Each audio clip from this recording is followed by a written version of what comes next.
Vimala Isaac గారిని సేవకురాలు, అభిషిక్తురాలు చప్పట్లు కొడుతూ మనం ఆహ్వానిద్దాము. మనం వచ్చే సేవ సంఘం ఆరాధనలో అనుకోని అతిథిగా మనం వచ్చినారు. చాలా సంతోషం. దేవుని యొక్క ఆత్మాభిషేకంతో ఇవ్వబడినటువంటి దైవజనులు విమలా ఐజక్ గారిని పురుషోత్తముడిగా ఆహ్వానించవలసిందిగా ప్రభువుగా వేడుకుంటున్నాను. చెప్పండి.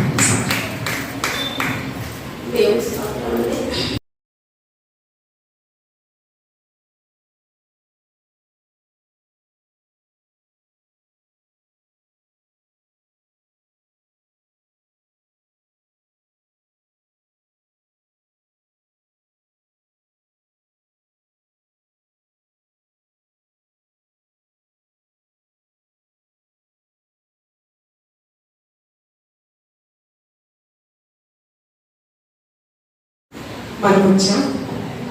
దేవుని యొక్క ఆత్మాభిషేకంతో నింపబడినటువంటి విశాఖపట్నంలో అనేక సంఘాలను వాడబడినటువంటి దైవజనులు విమలా ఐజక్ పాస్టర్ గారు మన మధ్య ఉండడం ఎంతో ఆశీర్వాదకరం. నీతిమంతులను జ్ఞాపకం చేసుకుంటూ అది ఎంతో ఆశీర్వాదకరం. ఐజక్ గారు బాప్టిస్ట్ మిషనరీస్ ప్రతి ఒక్క వ్యక్తి గురించి, ప్రతి ఒక్క దైవజనుల గురించి బాప్టిస్ట్ మిషనరీస్ గ్రంథాలు అనేకమైన ఒక పుస్తకం రూపంలో పొందుపరిచి మనందరికీ ముందే కొన్ని మాసాల క్రితం మనకు అందించడం జరిగింది. ఆలోచనకర్తలు కూడా ఆశీర్వాదకరం. అటువంటి విశాఖపట్నంలో అటువంటి మహాజ్ఞానవంతుడు, దేవుని ఆత్మాభిషేకంతో నింపబడి దేవుని యొక్క పరిచర్యను నమ్మకంగా తోదముట్టించినటువంటి దైవజనుడిని జ్ఞాపకం చేసుకుంటే అది ఎంతో ఆశీర్వాదకరము. దేవుని యొక్క సన్నిధానంలో ఆయన ఉన్నారు. ఐజక్ పాస్టర్ గారు, మరి పాస్టర్ గారు విమలా ఐజక్ పాస్టర్ గారిని గ్రీటింగ్స్ తో మరి సేవ సమాజాన్ని బలపరచవలసిందిగా, సంఘమును బలపరచవలసిందిగా ప్రభు పేట ఆహ్వానిస్తూ ఉన్నాను. విమలా ఐజక్ గారు పాస్టర్ గారు.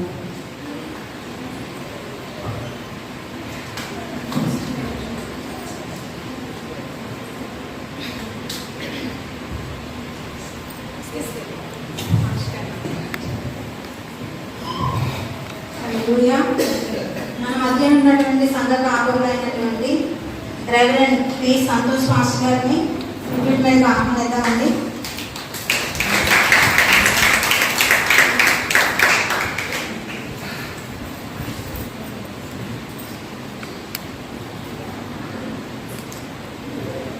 దేవుని నామానికి మహిమ కలుగును గాక. ఈ పరిశుద్ధ దినాన ఇలా ఆదివారం అని అమ్మగారు తెలియజేయడం జరిగింది. మీతో అందరితో కలిసి ఉండటానికి దేవుడు అనుగ్రహించిన కృపను బట్టి దేవాలయానికి స్తుతి స్తోత్ర వందనాలు తెలియజేస్తున్నాను. మరి దైవజనులు పాల్రాజ్ గారికి, అలాగే మరి మా బిడ్డలు సంతోష్ కుమార్కి, మరి వారి మిస్సెస్ విశ్వశాంతి గారికి మరి ప్రత్యేక వందనాలు తెలియజేస్తున్నాను. ఈ కుటుంబము మాకు చాలా ఆప్యాయత కలిగినటువంటి, ప్రేమ కలిగినటువంటి కుటుంబము. మరి అందరిని బట్టి దేవునికి వందనాలు తెలియజేస్తున్నాను. మా బిడ్డలందరూ కూడా సంతోష్కి, మరి సిస్టర్కి, వాళ్ళ తమ్ముడికి బాగా తెలుసు. వీళ్ళందరికీ కూడా యూత్లో కలిసి దేవుని పరిచర్య చేసినటువంటి బిడ్డలు. మరి ఈ దినము చాలా సంతోషకరమైనటువంటి దినము. స్త్రీలుగా దేవుడు మనకి ఇచ్చినటువంటి ఆధిక్యతలను మనం జ్ఞాపకం చేసుకోవడానికి సంఘము ఈ రీతిగా మరి ఒక సండేను ఏర్పాటు చేయడం అనేటువంటిది గొప్ప భాగ్యమని జ్ఞాపకం చేసుకుంటున్నాం. దేవుని యొక్క మహాకృపలో దేవుడు బాప్టిస్ట్ సంఘాలను ఎంతగానో దీవించి ఆశీర్వదించాడు. అందరిని బట్టి దేవునికి వందనాలు తెలియజేస్తున్నాను. మరి నేను సమయాన్ని మరి ఎక్కువగా తీసుకున్నాను, కానీ దేవుని యొక్క కృపలో అయ్యగారికి బాగాలేదన్న సంగతి నాకు తెలియదు. ఆయన ఇల్లుగానే ఉన్నారు, కానీ చూడడానికి దేవుని ఇచ్చిన కృపకు కూడా వందనాలు తెలియజేస్తున్నాను. మీ అందరికీ మన ప్రభువును రక్షకుడైన యేసుక్రీస్తునామమున వందనాలు తెలియజేస్తున్నాను. మరి 2 మాటలు మనం జ్ఞాపకం చేసుకుందాం. సామెతల గ్రంథం 7వ అధ్యాయము.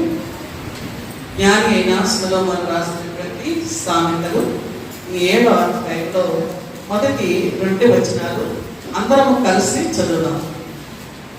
సామెతలు 7వ అధ్యాయము మొదటి 2 వచనాలను అందరం కలిసి చదువుదాం. అక్కడ నా కుమారుడా అని ఉంది కదండి. అక్కడ మనం కుమారులైతే కుమారులను చదవండి, మనం కుమార్తెలైతే కుమార్తెలని చదువుదాం. అందరూ తీశారండి? అందరూ తీశారు కదా. అందరం కలిసి చదువుదాం. 7వ అధ్యాయం మొదటి వచనం. నా కుమారుడా నా మాటలను మనసున ఉంచుకొనుము, నా ఆజ్ఞలను యొద్ద దాచిపెట్టుకొనుము. నా ఆజ్ఞలను నీవు మనసున ఉంచుకొనిన యెడల నీ కన్యాపములైన ఉపదేశములను కాపాడిన యెడల నీవు బ్రతుకుదువు, నీవు బ్రతుకుదువు. మరి ఇక్కడ కూర్చున్న వారు సంఘం, మగవాడైనా స్త్రీలైనా పురుషులైనా యవనులైనా చంటి బిడ్డలైనా అందరం కూడా దేవుని బిడ్డలమే. దేవుని ఆరాధించడానికి వచ్చిన వారు, దేవుని వాక్యాన్ని ధ్యానించడానికి మనం వచ్చినటువంటి వారు. ఇక్కడ జ్ఞాని అయినటువంటి సొలొమోను మహారాజు మరి ఇదే సామెతల గ్రంథంలో స్త్రీల గురించి కూడా చాలా మాటలు రాశారు కదండి. భార్య దొరికిన వారికి మేలు దొరికినట్టు 30వ అధ్యాయం అయితే చూసి అతని తల్లి వివాహ దినమున అతనికి పెట్టిన కిరీటాన్ని చూడండి అంట. మరి గయాని అయినటువంటి భార్య గురించి రాస్తారు కదండి. దేవుని అద్దె ముక్కులున్న బంగారు కమ్మి వంటిది అని రాస్తారు కదండి. చాలా చాలా విషయాలు స్త్రీల గురించి సొలొమోను మహారాజు రాస్తారు. ఎందుకంటే ఆయనకు బాగా తెలుసు స్త్రీల గురించి ఇంకా బాగా తెలుసు. ఆ స్త్రీలే లాస్ట్ లో ఆయన చివరి దశలో ఎలా ఉన్నా మరి విగ్రహారాధన వైపు ఆయన మండించాలో కూడా ఆయనకి బాగా తెలుసు. కాబట్టి స్త్రీ మరి ఎంతటి పని అయినా చేయగలరు అంటారు. కానీ క్రైస్తవ స్త్రీలుగా మనము ఎంతటి పని అయినా కాదు, దేవుని పని, మన కుటుంబాలు, మనము, మన బిడ్డలు, మన సంఘము, మన సమాజము, మన దేశము బాగుండాలని మనం కోరుకోవాలి. దాని కొరకు మనం ప్రార్థన చేయాలి. వారితో మాట్లాడేటప్పుడు మంచి మాటలే మనం మాట్లాడాలి. ఎందుకంటే జ్ఞానవంతురాలు తన ఇల్లు కట్టును. సొలొమోను మహారాజే 14వ అధ్యాయంలో మొదటి వచనంలో అంటారు కదండి. ఏమంటాడు? జ్ఞానవంతురాలు తన ఇల్లు కట్టును. ఎక్కడి నుంచి వస్తుంది జ్ఞానం? మరలా 10వ అధ్యాయం 10వ వచనంలో అంటాడు, యెహోవా యందు భయభక్తులు కలిగేటయే జ్ఞానమునకు మూలము అంట. ఎవరైతే, ఏ స్త్రీ అయితే దేవుని ఎడల భయము భక్తి కలిగి ఉంటుందో ఆ స్త్రీ జ్ఞానవంతురాలుగా ఉంటుంది. ఆ ఎవరి బిడ్డ జ్ఞానవంతురాలుగా ఉంటారు. ఆ పురుషుడు జ్ఞానవంతుడిగా ఉంటాడు. జ్ఞానము అనేటువంటి చాలా ప్రాముఖ్యమైనది. ప్రసంగి రాసింది కూడా సొలొమోను మహారాజే. ఆయన అన్నిటికంటే జ్ఞానం చాలా ఉత్తమమైనది అంటే. మరి బైబిల్ గ్రంథం అంతా చదివినట్టు ఉన్నారేమో అనుకుంటున్నాను ఇక్కడ. లేకపోతే క్రమంగా చదవండి బైబిల్ గ్రంథం. రోజుకు ఒక అధ్యాయం చదవండి. మీ ఖాళీ ఉన్న సమయంలో, పనులైనా, రాత్రైనా, మధ్యాహ్నమైనా, ఉదయమైనా, తెల్లవారుజామైనా, ఏ సమయమైనా పర్వాలేదు, చదవండి. కాబట్టి జ్ఞానం చాలా ప్రాముఖ్యమైనటువంటిది. ఇల్లు కట్టాలి అని అంటే స్త్రీ వల్ల మాత్రమే అవుతుంది. ఇల్లు కూలద్రోయాలన్నా స్త్రీ వల్ల మాత్రమే అవుతుంది. అక్కడ 3 రాళ్ళు తన చేతులతో తన ఇంటిని ఓడ పెరుగును. తన చేతులతో తన ఇంటిని ఓడ పెరుగును. ఈ దినాల్లో చూస్తున్నాం కుటుంబాలు కట్టబడటం మరి అవి తొందరగా ఆడైపోవటం అనేటువంటిది కూడా చూస్తున్నాం ఈ జనరేషన్ లో. కాబట్టి మరి కుటుంబాలు పటిష్టంగా కట్టబడాలంటే దేవుని ఎడల భయభక్తులు కలిగి ఉండాలి. లాస్ట్ అధ్యాయం 31వ అధ్యాయంలో ఆయన ఆ చివరికి వచ్చిన చెప్తాడు. 31వ వచనం అంటాడు, అందము మోసము సౌందర్యము వ్యర్థము, యెహోవా యందు భయభక్తులు కలిగిన స్త్రీ కొనియాడబడును. యెహోవా యందు భయభక్తులు కలిగిన స్త్రీ కొనియాడబడును. మరి అదే 31వ అధ్యాయం 10వ వచనం అంటాడు, గుణవంతురాలైన భార్య దొరుకుట అరుదు అంటే ముత్యముల కంటే అమూల్యమైనటువంటిది. ముత్యం మరి సముద్రంలో ఎక్కడో అగాధములో ముత్యపు చిప్ప ఉంటుంది. ఆ ముత్యపు చిప్ప ఎప్పుడైతే పైనుంచి దేవుడు వర్షాన్ని కురిపిస్తాడో, వర్షము కురియగానే ఆ ముత్యపు చిప్ప ఆ వర్షపు చినుకుల కొరకు, ఆ నీటి కొరకు అలాగే చూస్తూ ఉంటారు. ఆ వర్షపు నీరు దాని నోటిలో పడగానే అది మళ్ళా ముడుచుకుపోతుంది. మరలా సముద్రపు అడుగు భాగానికి వెళ్ళిపోతుంది. వెళ్ళిపోయిన తర్వాత అది కొన్ని నెలలు అయిన తర్వాత దానిలో ముత్యాలు తయారవుతాయి.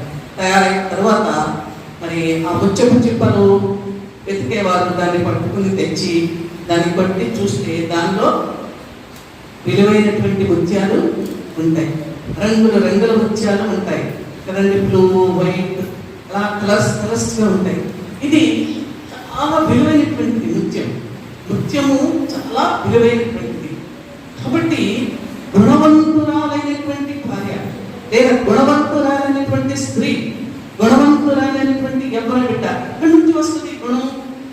గుణం మంచిది కాదని అంటారు. ఇంకొక మాట కూడా అంటారు మన ఆంధ్రాలోనైతే, గుణము ఏంటంటే పెద్దలు చెప్పచ్చు, ఎక్కడ వినపట్లేదు, గుడి చేతికి అంటారు కదా, గుణము గుడి చేతికి అయితే అంటారు కదా, లేకపోతే గుణం సరైనది కాకపోతే ఇట్లా అట్లాగానే అంటారు. కాబట్టి ఈ గుణము అనేటువంటి కూడా దేవుని దగ్గర నుంచి మనకి వస్తుంది. దేవుని ఎడల సమయం అయిపోతుంది. నేను చదివించిన వాక్య భాగంలో 2 మాటలు చెప్తున్నా. 7వ అధ్యాయంలో, నా కుమార్తెలారా నా మాటలు మనస్సున ఉంచండి. సాంతర గ్రంథంలో చాలా మాటలు ఉన్నాయి, దేవుని మాటలు, బైబిల్ గ్రంథం అంతలో. ఈ మాటలు ఎక్కడ ఉంచుకోవాలండి? మనస్సులో ఉంచుకోవాలి. ఇంకొక మాట చెప్పాలంటే మన హృదయంలోనే పలక మీద రాసుకున్నామని సాంతర గ్రంథంలోనే రాయబడి ఉంది. కాబట్టి హృదయం అనే పలక మీద దేవుని యొక్క మాటలు రాసుకోవాలి. అవి ఎక్కడ దొరుకుతాయి? ముత్యాలైతే సముద్ర పకాలంలో దొరుకుతాయి. మరి ముత్యముల కంటే విలువైనటువంటి భార్య దొరకాలంటే దేవుని యొక్క భయభక్తులు కలిగి ఉండాలి. మరి దేవుని మాటలు ఎక్కడ దొరుకుతాయి మనకి? నవల్స్ చదివితే దొరుకుతాయా? చందమామ చదివితే దొరుకుతాయా? సినిమాలు చూస్తే ఇంకేంటి ఏవో సీరియల్స్ చూస్తే దొరుకుతాయి. ఎక్కడ దొరుకుతాయండి? పరిశుద్ధ గ్రంథంలోని దేవుని వాక్యమే దేవుని యొక్క మాటలు, ఆయన నోటి నుంచి వచ్చిన మాటలు. ఆదియందు వాక్యం ఉండెను, వాక్యం దేవుని యొక్క ఉండెను, వాక్యమే దేవుడై ఉండేది. వాక్యమే దేవుడైనటువంటి దేవుని మాటలు మన కొరకు మరి భక్తులు అనేక మంది ఈ మాటలు దీనిలో ముద్రించబడడానికి చాలా శ్రమలు పడ్డారు, కాల్చబడ్డారు, చేయబడ్డారు. చాలా డాక్టర్ విలియం కేరీ గారి ద్వారా, మరి అంతకుముందు సండే మీరు చేస్తుంటారు కదా, బాప్టిస్ట్ మిషనరీ కదండి, ఆధునిక మిషనరీ డాక్టర్ విలియం కేరీ గారి ద్వారా ఈ తెలుగు బైబిల్ మన చేతుల్లోకి వచ్చింది. కాబట్టి దేవుని మాటలు చదవండి, వాటిని మనసులో ఉంచుకోనండి. 1 పేతురు గ్రంథంలో 2వ అధ్యాయంలో 10వ వచనం అంటాడు, మీ హృదయంలో ప్రభువును క్రీస్తుగా ప్రతిష్ఠించుడి అని. ఎక్కడండి? మన హృదయంలో యేసు ప్రభువుని ఎలా చేయాలి? ప్రభువుగా ప్రతిష్ఠించుకోవాలి. ప్రభు అంటే రాజు, ఈయన నా రాజు అని మనం మన హృదయంలో దేవుని ప్రతిష్ఠించుకుంటే అప్పుడు దేవుని యొక్క మాటలు మన మనస్సులోను మన హృదయంలో కూడా ఉంటాయి. మన మనస్సులోను మన హృదయంలోను కూడా ఉంటాయి. ఇప్పుడు దొరికిందండి పేతురు రాసినటువంటి మొదటి పత్రిక 3వ అధ్యాయము 16వ వచనంలో 4వ లైన్లో చూడండి, మీ హృదయమునందు క్రీస్తును ప్రభువుగా ప్రతిష్ఠించుడి, అప్పుడు మీరు దేని విషయమై దుర్మార్గులను దూషింపబడుతురో దాని విషయమై క్రీస్తునందున మీ ప్రవర్తన మీద పనిందలు వేయవారు సిగ్గుపడుతురు. ఆ పై వచనాన్ని కూడా తర్వాత. కాబట్టి ప్రభువునిగా యేసుక్రీస్తు అంటే అభిషిక్తుడైనటువంటి వాణిని, దేవుడిని మన హృదయంలో ప్రతిష్ఠ చేసుకోవాలి. ఇప్పుడు మనకి మొదలైపోయింది కదండి, రేపు 21వ తారీఖు.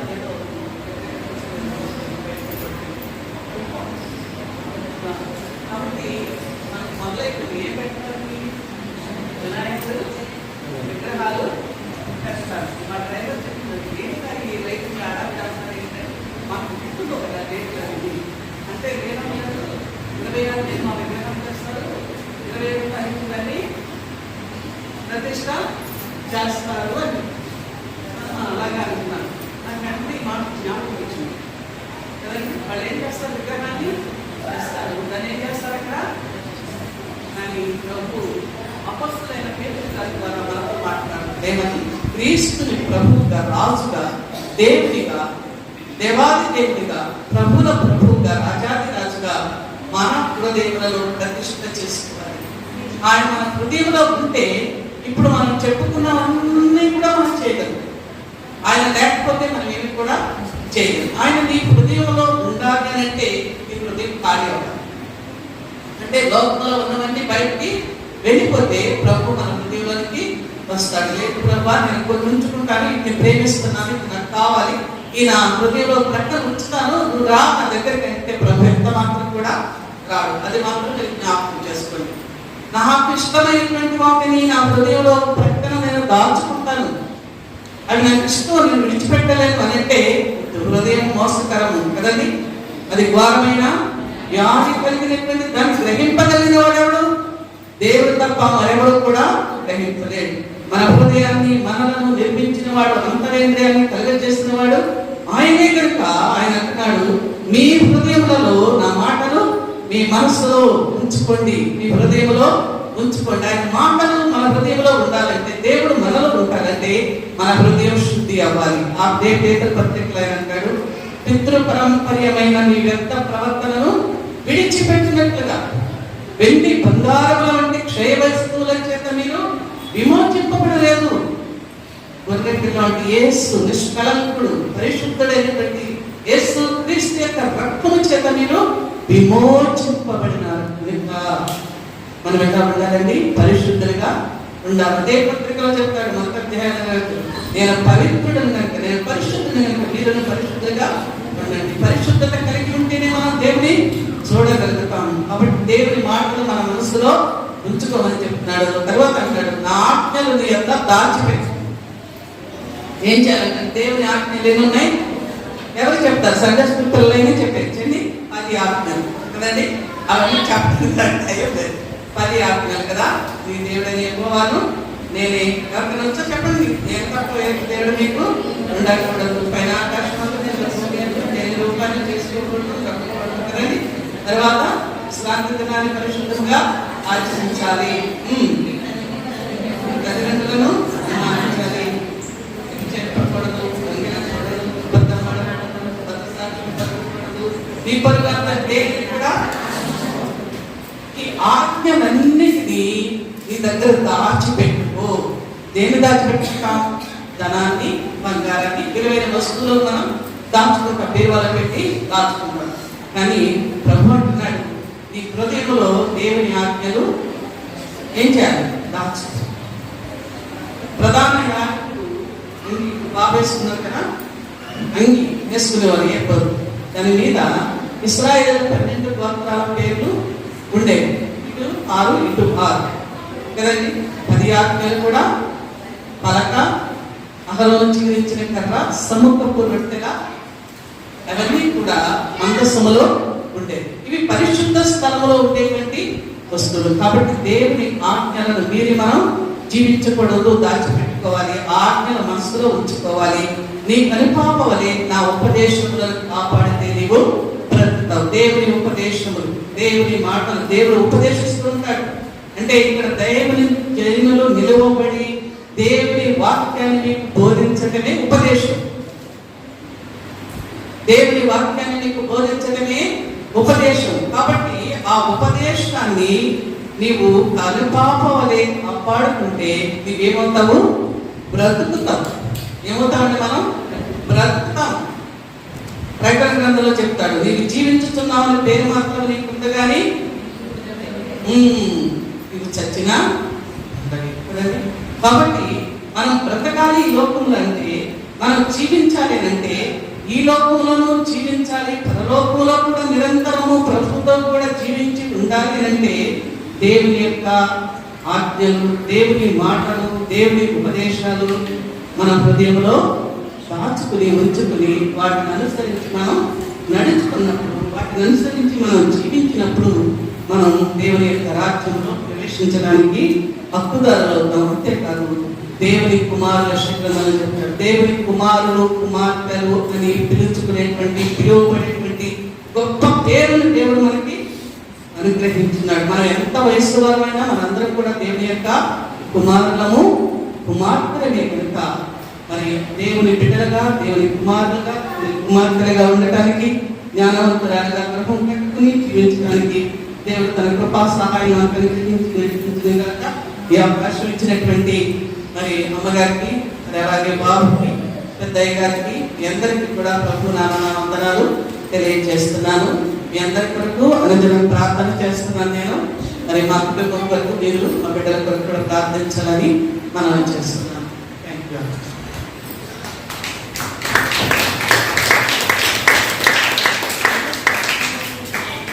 చక్కని వాక్య వివరణ ఇస్తూ గ్రీటింగ్స్ తెలియపరిచినటువంటి విమలా ఐజాక్ పాస్టర్ గారికి నా హృదయపూర్వక వందనాలు తెలియజేస్తున్నామండి.